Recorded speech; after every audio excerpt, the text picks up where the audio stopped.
Every American has a combined $17 trillion in debt. Credit cards, student loans, mortgages, car payments. Now imagine you wake up one morning, and it's all gone. Every dollar you owe, erased. The government just paid it, all of it, for everyone, at the same time. No catch, no fine print. Freshly printed free money, dropped straight into the hole where your debt used to be. Sounds like the greatest day in American history, right? Actually, this would be the last normal day America ever has. Stay with me, because what happens next isn't a slow-motion collapse. It's a collapse in fast forward.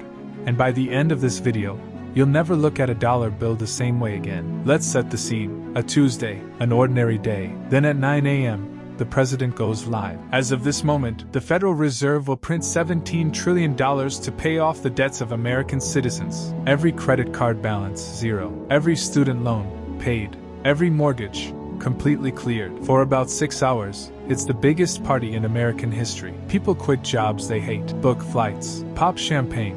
Because remember, credit card debt is gone too, so technically, this is all extra money now. But in the middle of the celebration, there's a question nobody's asking.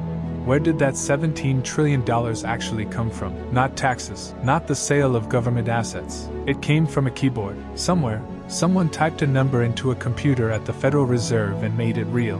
And money that appears out of nothing acts like nothing is holding it up. Day 2. Everyone's still partying, still celebrating. But grocery store owners are having a very different morning. Because debt was never just a number on a screen. Debt was a limit. It held spending in check. Now that limit vanished for 300 million people at the same exact time, and all of them started spending that same afternoon. Demand doesn't rise 10%, not 50%. It spikes instantly, because an entire nation just got permission, all at once, to spend money it never actually had. Store owners only have one option: raise prices. Not out of greed. They have the same amount of bread as yesterday, but twice as many people trying to buy it. Here's the part nobody warns you about when it comes to being freed from debt.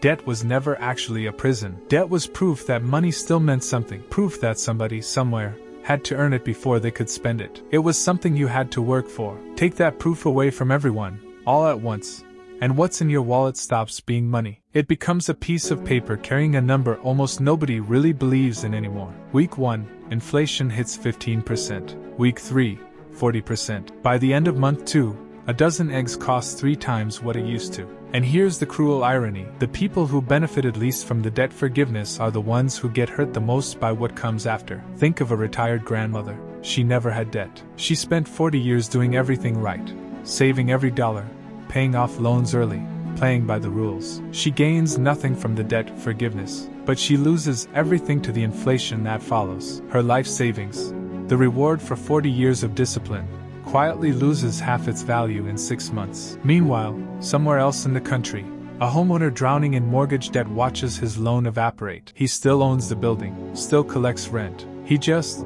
doesn't owe anything on it anymore. Same policy, same country, same day. One person is ruined. One person just won the lottery. One is devastated. The other is flying high. Here's what nobody tells you about printing money to solve debt. It doesn't erase inequality. It just picks new winners, at random. And this is where it stops being just an American problem and becomes a global one. The US dollar isn't just America's currency. It's the world's currency. Oil is priced in dollars. Trade contracts are written in dollars. Foreign governments hold trillions of dollars in reserve, trusting that dollars are one of the safest assets on earth. When the world watches America print $17 trillion overnight just to wipe out debt, that trust cracks. Countries start asking a question they never had to ask before.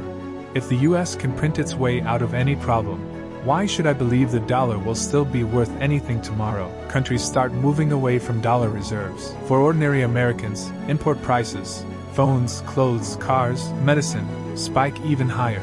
Because buying the same goods from abroad now takes more dollars than before. The debt disappeared, but the cost of that debt didn't. It just changed its name to inflation, and sent the bill to literally everyone, including people who never owed a single dollar to begin with. The country that just freed itself from $17 trillion in debt now has something far worse: a currency almost nobody fully trusts, prices that never go back down, and a generation growing up watching their parents' savings evaporate in real time. And here's the twist that confuses people every time I explain this.